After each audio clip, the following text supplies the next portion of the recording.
സാധനം ഒന്നും ഓണാവില്ല. ഗ്യാസ് നിറച്ചുണ്ടായിരുന്നു. ആ ഗ്യാസ് ഒരു കാരണവശാലും ഒന്നും വർക്കായിട്ടില്ല. അതിനകത്ത് ഒരു വർക്കിംഗ് കണ്ടീഷൻ അല്ലാത്ത ഒരു ഉപയോഗമില്ലാത്തൊരു ശൂന്യമായ ഒരു സാധനം ഫയർ സേഫ്റ്റിക്ക് വെച്ചിരിക്കുന്ന എന്ന് പറഞ്ഞേക്കുന്നത് ഒരു ഉപയോഗമില്ല. ഈ യാത്ര തീയും പുകയും വന്ന KSRTC ബസ്സിൽ നിന്നും കിട്ടിയ പുരാവസ്തുവാണിത്. അങ്ങനെ തന്നെ പറയേണ്ടി വരും. വെറുതെ ഷോയ്ക്ക് വെച്ചിരിക്കുന്നു. ഗതാഗത മന്ത്രി മാസ് കാണിക്കുമ്പോൾ ഇതും കൂടെയൊക്കെ ഒന്ന് പരിശോധിക്കണ്ടേ?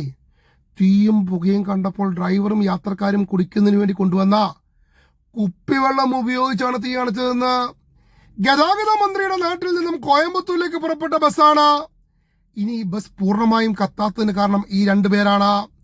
മണപ്പുള്ളിക്കാവിൽ വെച്ച് തന്നെ ബസ്സിനടിയിൽ നിന്നും സ്പാർക്ക് കണ്ടപ്പോൾ ബൈക്കിൽ പിന്നാലെ കുതിച്ച് ബസ്സിന് മുന്നിൽ ബൈക്ക് കൊണ്ട് ക്രോസ് ഇട്ട് നിർത്തി സംഭവം ഡ്രൈവറെയും കണ്ടക്ടറെയും യാത്രക്കാരെയും അറിയിച്ചവർ. ഇവർ ഇല്ലായിരുന്നെങ്കിൽ വൻ ദുരന്തമായേനെ. പുരാവസ്തുവിനകത്ത് സാധനമില്ല, പുറത്താണെങ്കിൽ പിന്നുമില്ല. വെറുതെ ഒരു ഷോയ്ക്ക് വെച്ചിരിക്കുന്നു. അവധി ദിവസമായതുകൊണ്ട് തന്നെ ബസ്സിൽ 70-ലധികം യാത്രക്കാരുണ്ടായിരുന്നു. ഇവരെയൊക്കെ പുറത്തിറക്കാൻ പെട്ട പാട് ചെറുതല്ല. സമയബന്ധിതമായ ഇടപെടൽ ഉണ്ടായതുകൊണ്ട് മാത്രമാണ് വൻ ദുരന്തം ഒഴിവായത്. ഇനി ഗതാഗത വകുപ്പ് മന്ത്രിയുടെ സ്വന്തം ഡിപ്പാർട്ട്മെന്റിന്റെ കാര്യമാണ്. അവരാണ് ഈ ബസ് പരിശോധിച്ച് ഫിറ്റ്നസ് നൽകിയിരിക്കുന്നത്. അവരെങ്കിലും ഒന്ന് പരിശോധിച്ചിരുന്നെങ്കിൽ മതിയായിരുന്നു. ഒരു ദുരന്തമുണ്ടായാൽ നമ്മുടെ അധികാരികൾ ഉണർന്നേനെ.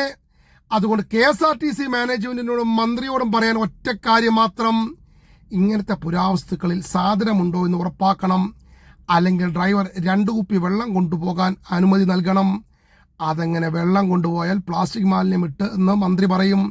എന്ത് ചെയ്താലും യാത്രക്കാരുടെ ജീവന് ഒരു വിലയുമില്ല.